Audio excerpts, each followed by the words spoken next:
Okay, so what this is a software-defined radio, and what I'm doing right now is I'm picking up this hidden V2K harassment, and I promise I didn't just get tired of researching and say, okay, this is it, you guys.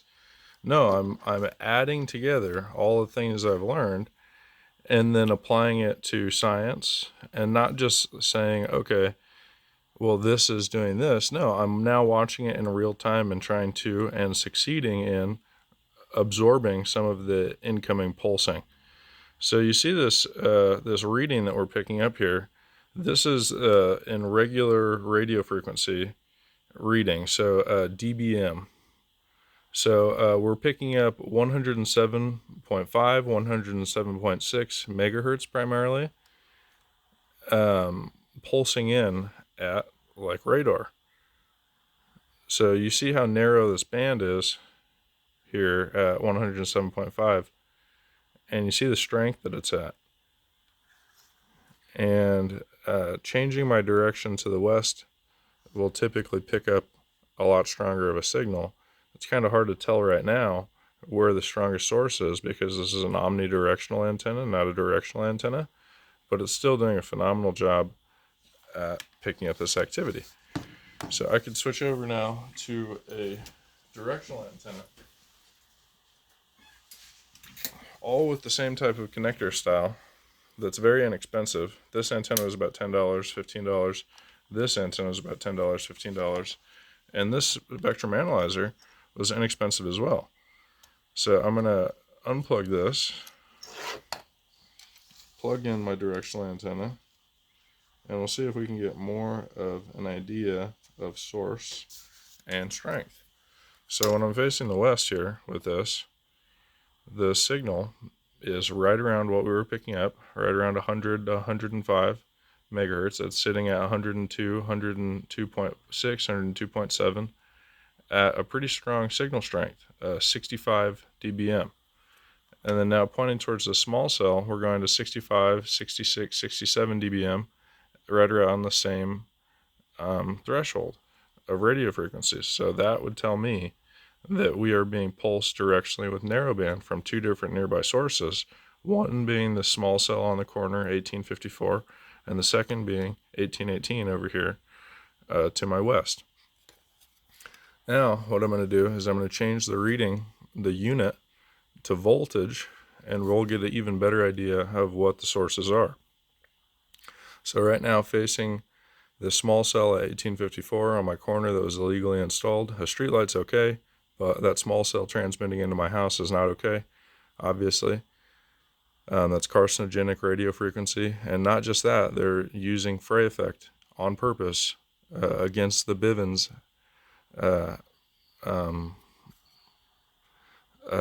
legal thing where agents are not supposed to abuse their power.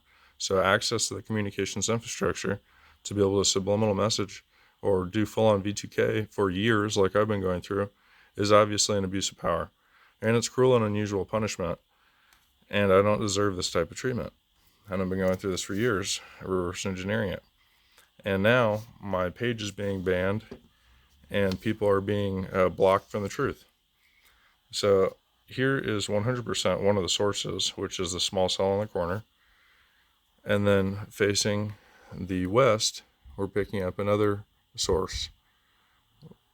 So this is a fraction of what they're typically shooting into my environment. As people that watch my channel know, let me make sure we're in fast mode, because that could be the difference between picking up. Yeah, we are in fast mode. So they're typically shooting hundreds of times this into my environment.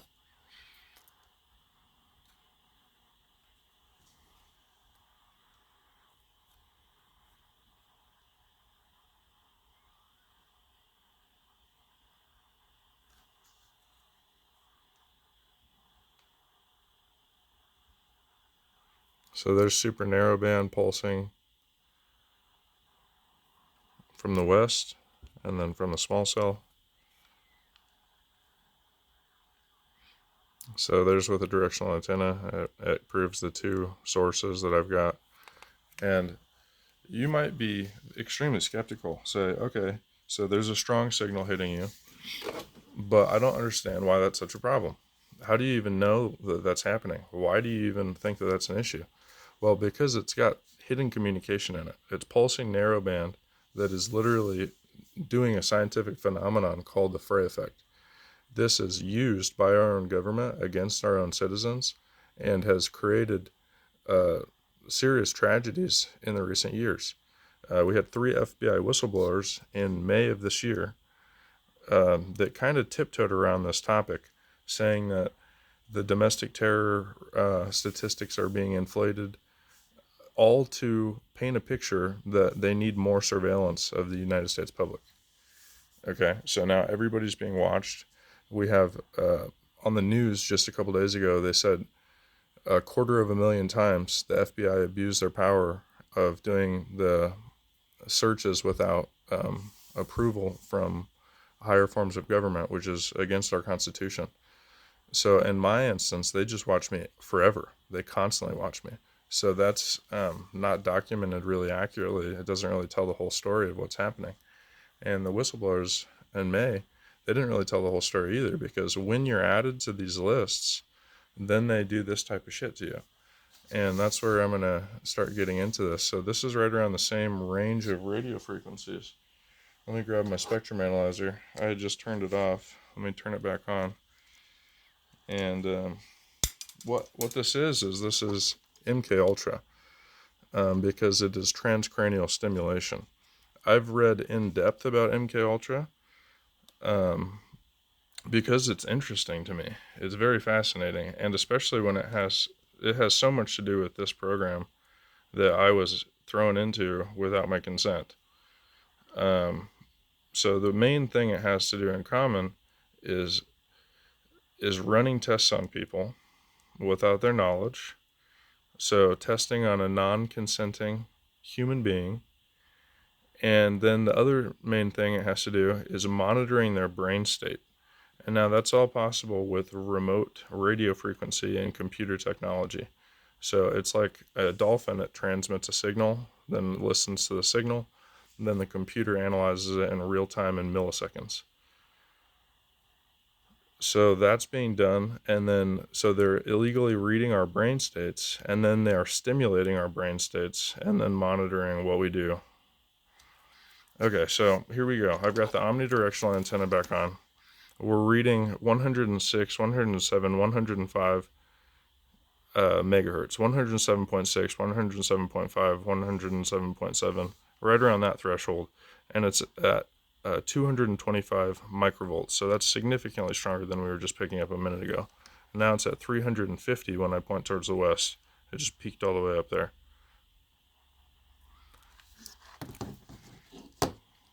Now I'm going to turn this up. This is a software-defined radio. This is AirSpy SDR, and I'm listening to the radio spectrum right here, and this is incoming communication. This is not a radio station at 107 megahertz. Let me show you.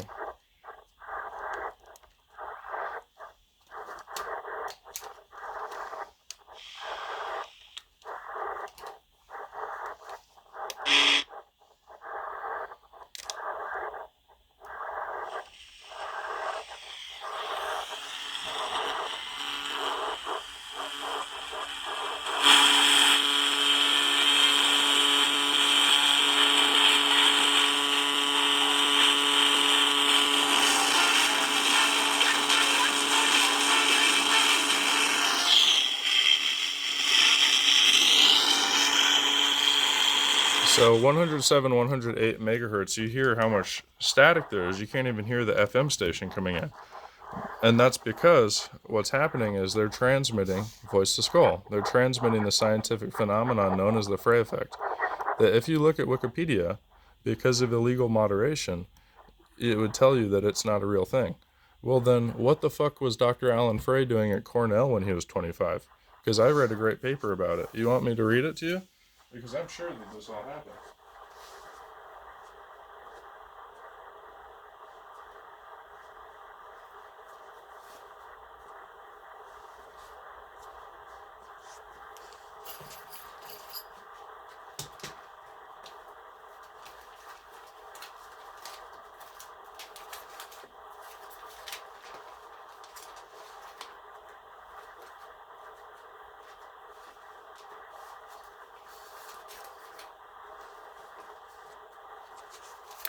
I'm not finding it fast enough, but, oh, here it is. Synthetic Telepathy and Early Mind Wars. I first became aware of Alan H. Frey's work at Willow Grove in 1972, just after completing the holographic concept of reality. I was working with Dr. Carl Scheischer, MRU, at the time, and was asked about the significance of this work. Realizing it's possible to use mind control, my first reaction was to go on red alert. Full significance was not yet understood at the time. Basically, Frey had discovered another sensory motor input in the higher blue band frequencies of 0.3 to 3.0 gigahertz at very low amplitudes of power. It was as if we had another type of vision, but did not know how to see what was being received. It constituted the next generation of subliminal communications. My work at the time was involved in an AI database for paranormal references, Project Paraphile. A second paper was also presented at the Omniversal Synopsum California State College at Sonoma, September 29, 1973. This was titled The Embryonic Holography, and it was an application of the holographic concept of reality model.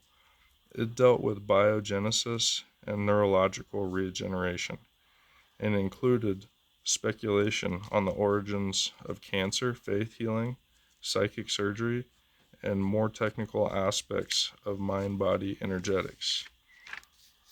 1 week after the delivery of the paper, 4 men came into my place of business in 2 suits, 2 in full army dress. 2 suits held me under close arrest, while 2 Army personnel went through my files, pulling anything related to embryonic holography. The paper was rewritten from old notes and memory, but it was not the same. What got this paper classified as top secret almost 20 years ago, that it was critical for the use of Alan Frey's study, and its possible application to mind control. I never was able to draw what was so important in that initial paper until I began researching this paper more than 24 years later. I will discuss those aspects further into this document. In 1961, Alan Frey, a freelance biophysicist and engineering psychologist, reported that humans could hear microwaves. Most United States scientists dismissed this discovery as the result of outside noise.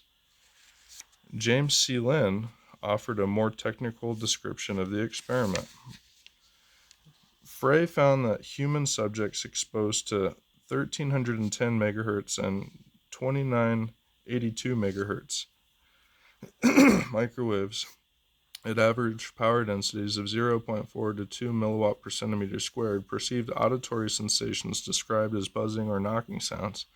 The sensation occurred instantaneously at average incident power densities well below the necessary for known biological damage, and appeared to originate from within or near the back of the head. Pulsed microwave technology. Pulsed microwave voice-to-skull or other sound-to-skull transmission was discovered during World War II by radar technicians who found that they could hear the buzz of the train pulses being transmitted by radar equipment they were working on. This phenomenon has been studied extensively by Dr. Alan Frey, Willow Grove, 1965, whose work has been published in a number of reference books. What Dr. Frey found was that single pulses of microwaves could be heard by some people as pops or clicks, while a train of uniform pulses could be heard as a buzz, without benefit of any type of receiver. Dr. Frey also found that a wide range of frequencies, as low as 125 megahertz, well below microwave, worked for some combination of pulse power and pulse width. Detailed unclassified studies mapped out those frequencies and pulse characteristics which are optimum for generation of microwave hearing. Very significantly, when discussing electronic mind control, is the fact that the peak pulse power required is modest, something like 0.3 watts per square centimeter of skull surface, and that this power level is only applied or needed for a very small percentage of each pulse's cycle time. 0.3 watts per square centimeter is about what you get under a 250 watt heating lamp at a distance of 1 meter. It is not a lot of power. So when you take into account that the pulse train is off, no signal for most of each cycle, the average power is as low as to be nearly undetectable. This is the concept of spike waves used in radar and other military forms of communication. Frequencies that act as voice-to-skull carriers are not single frequencies, as for example TV or cell phone channels. Each sensitive frequency is actually a range or band of frequencies. A technology used to reduce both interference and detection is called spread spectrum. Spread spectrum signals usually have the carrier frequency hop within a specific band. So that's exactly what we're seeing here, is frequency hopping modulation. And they're saying that that's literally out of the paper here. They're saying that that's used by our government for mind control and is discreet as fuck. So you can tell, like, if I were to go complain about this and somebody wanted to say, oh, well, that's not very much power hitting you. Well, it is a lot when our brain is running on millivolts, when our nervous system is running on tiny currents. This is a specific current, a specific radio frequency that bypasses our epidermis, goes into our dermis, which is where our nerves lie. So this is all done on fucking purpose with years and years of military grade research with no budget. Okay, so the fact that I figured this out is fucking huge. Huge, huge, huge, huge, huge, huge, huge. And that's what this is. So not only did I figure this out with the best real-time, lowest cost way, and this is free software, but I can also tell you that this is them. That is them talking to me right now. I fucking promise you. You heard it jam out the radio. You can't hear shit. You can see its activity here. You can see its activity here. That's beyond reasonable doubt. The burden of proof pyramid, we're at the very tippity top. Okay? I just met that shit.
So listen when I take that filter off. You hear how intense this shit is. I'm certain the FCC could see this shit from space. That paper says this is discrete, but this is the first thing I saw when I opened my spectrum analyzer. This is the first thing you see when you turn on your spectrum analyzer. So it's not that discrete, guys. There's just some serious corruption that I've been dealing with. And compartmentalization. You think they tell everybody about this? Fuck no, they did not.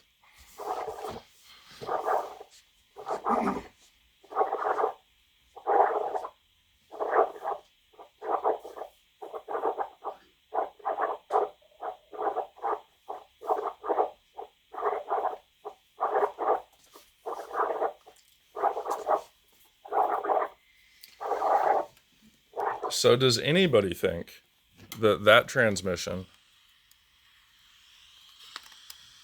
is this transmission? Does anybody think that that's what's on the radio right now? No, it's jamming out what's on the radio. It's making it to the point where we can't hear shit on the radio right here at 107 to 107 to 108 megahertz on the FM side, all the way to the left here. Can't hear jack shit. And that's because of how badly they're transmitting / jamming with this. With no filters on, listen to it.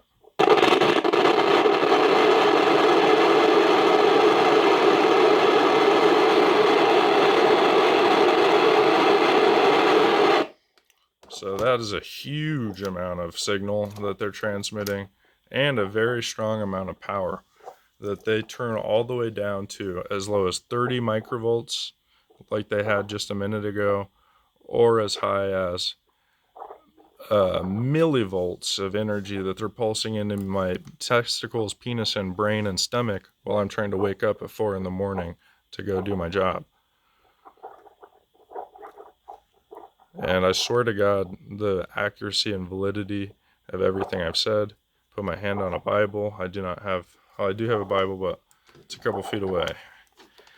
And I'll grab it for the sake of doing it.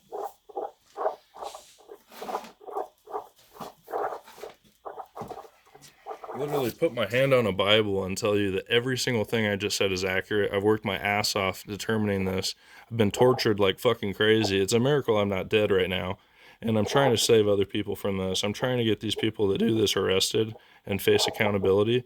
And we all deserve hundreds of thousands of dollars for this. The people in MK Ultra that were tortured got $500,000 apiece.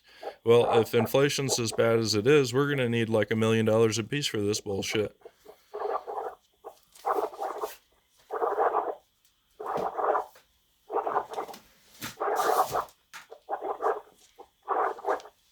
And every single person that makes a game of harassing, torturing, and attacking people needs to be in prison. It's just simple. It's very simple. I'm not asking for anything, really. All I'm saying is if you do this to people, you constantly surveil a person, you abuse your power like that, you deserve to be in prison. It's 100% fact. If everybody had a chance to vote on this, the people could be the jury to the tune of millions of people, and they're all going to vote your ass into prison. So you better hide what you do, bitches. Because I know for a fact that this is harassment transmission that you've been doing for years. And you can't hide it. This just met the burden of proof threshold at the tippity top. The top of the pyramid. A winking Illuminati eye threshold.